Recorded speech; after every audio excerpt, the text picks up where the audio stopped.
Welcome back to my YouTube channel study life. जैसे कि आप सभी जानते हैं, हम कक्षा 8वीं और 5वीं बोर्ड एग्जाम की तैयारी करवाते हैं। तो आज हम लेकर आए हैं कक्षा 8वीं के बच्चों के लिए हिंदी के प्रश्न। अब ये हिंदी मीडियम और इंग्लिश मीडियम स्वामी आत्मानंद बच्चों जो पढ़ रहे हैं उनके लिए भी ये जो प्रश्न है वो समान रहेगा। तो आप चैनल पर जाके वीडियो देख सकते हैं, वहाँ पर वीडियो अवेलेबल है, क्योंकि आपका हिंदी, अंग्रेजी और संस्कृत ये क्वेश्चन जो है वो हिंदी मीडियम के अकॉर्डिंग ही रहेंगे।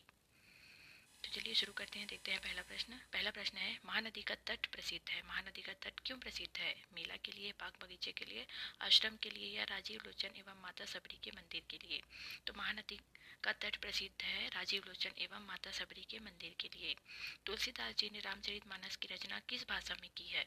अवधी, संस्कृत, हिंदी या ब्रज? तो तुलसीदास जी ने रामचरितमानस की रचना की है अवधी में। हमारा छत्तीसगढ़ के कवि कौन है? डॉक्टर जीवन यदु, डॉक्टर ज्ञान चतुर्वेदी, जगदीश चंद्र माथुर या लखनलाल गुप्ता? तो हमारा छत्तीसगढ़ के कवि हैं लखनलाल गुप्ता। लुकमान एक था। लुकमान कौन था? राजा, मंत्री, वैद्य या गुलाम? तो लुकमान एक था वैद्य। शरीर का सबसे अच्छा और बुरा हिस्सा क्या है? हृदय, आँख, मस्तिष्क या जीभ? तो शरीर का सबसे अच्छा और बुरा हिस्सा है जीभ। पानीपत का युद्ध किनके मध्य हुआ था? कौरव और पांडवों के बीच, बाबर और इब्राहिम लोदी के बीच, सम्राट अशोक व कलिंग के राजा के बीच या मोहम्मद कासिम और दाहिर के बीच? तो पानीपत का युद्ध हुआ था बाबर और इब्राहिम लोदी के बीच। आकर्षण का विलोम शब्द है सम्मोहन, घर्षण, विकर्षण, अस्वीकार? तो आकर्षण का विलोम शब्द है विकर्षण। रसोई घर में समास है अव्ययी भाव, कर्मधारय, तत्पुरुष या द्विगु? तो रसोई घर, रसोई के लिए घर, इसमें है तत्पुरुष समास। समीर का समानार्थी शब्द है हवा, पानी, मिट्टी या गगन? तो समीर का समानार्थी शब्द है हवा। निम्नलिखित विकल्पों में विशेषण शब्द पहचान कर लिखिए। मीठा, पर्वत, पेन, रायपुर?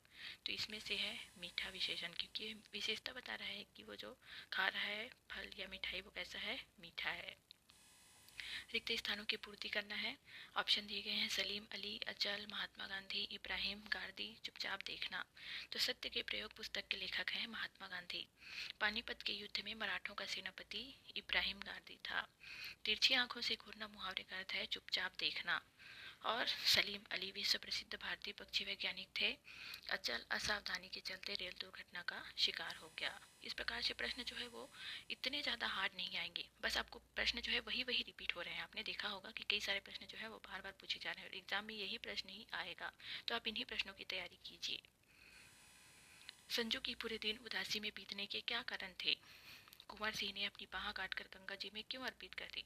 तो कुंवर सिंह की बाह में एक चोट लगने के कारण घाव हो गया था, तो वो घाव नासूर न बन जाए इसलिए उन्होंने अपनी बाह काटकर गंगा जी में अर्पित कर दी। सावित्रीबाई फुले ने बालिका विद्यालय क्यों खोली? क्योंकि वो बालिकाओं को, महिलाओं को आगे बढ़ाना चाहती थी, उनको पढ़ना लिखना सिखाना चाहती थी, इसलिए उन्होंने 1 जनवरी सन 1848 को पुणे के भिड़ेवाड़ा में बालिका विद्यालय खोला। समाज को स्वाश्रयी कैसे बनाया जा सकता है? कवि का हृदय विशाल से क्यों भर जाता है? इब्राहिम गांधी के नजरिए में मुसलमान कौन था? अब समासिक पदों का विग्रह कर समास का नाम लिखना है। प्रति क्षण, तो ये होगा क्षण क्षण, अव्ययी भाव समास।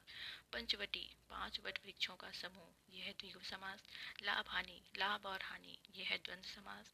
देशभक्त, देश के लिए भक्त, ये है हमारा तत्पुरुष समास। और पथ भ्रष्ट, पथ से भ्रष्ट, ये भी है तत्पुरुष समास।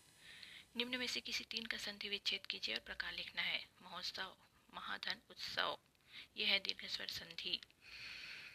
अरुणोदय, दिगंबर, दिग्धन अंबर, उज्ज्वल। निम्नलिखित में से किसी 3 मुहावरे का वाक्यों में प्रयोग करना है। आंख दिखाना, दाल न गलना, ऊँट के मुंह में जीरा मतलब आवश्यकता से कम, फूट फूट कर रोना, ढिंढोरा पीटना। अनेक शब्दों के लिए एक शब्द लिखना है। ईश्वर को जो न माने, नास्तिक। जो बहुत बोलता हो, वाचाल। पूजा करने योग्य, पूजनीय। सुधीर ऐसा कौन सा काम करता था जिससे श्रीकांत को मॉनिटर परेशान होती थी? धूम्रपान स्वास्थ्य के लिए सदैव हानिकारक होता है, कैसे? इसके दुष्प्रभाव के बारे में कक्षा में चर्चा कर लिखे। शिखंडी कौन थे और क्यों प्रसिद्ध हुए? तो शिखंडी महाभारत का एक महत्वपूर्ण पात्र है। थके हुए लेखक के मन में हेडमास्टर जी के ठहरने को लेकर कौन कौन सी भावनाएं उठ रही थी? लुकमान ने बकरे के शरीर के सबसे अच्छे व बुरे हिस्से के चयन में जीभ को ही क्यों चुना? निम्नलिखित पद्यांश का संदर्भ सहित भावार्थ लिखना है। या तो ऊपर में दिया गया है सखी हम काह करे कित जावे, या तो फिर इसको लिख सकते हैं पंकज कोश में भृंग भस्यो कर तो अपने मन यो मनसुबा। निम्नलिखित गद्यांश का संदर्भ प्रसंग सहित भावार्थ लिखना है।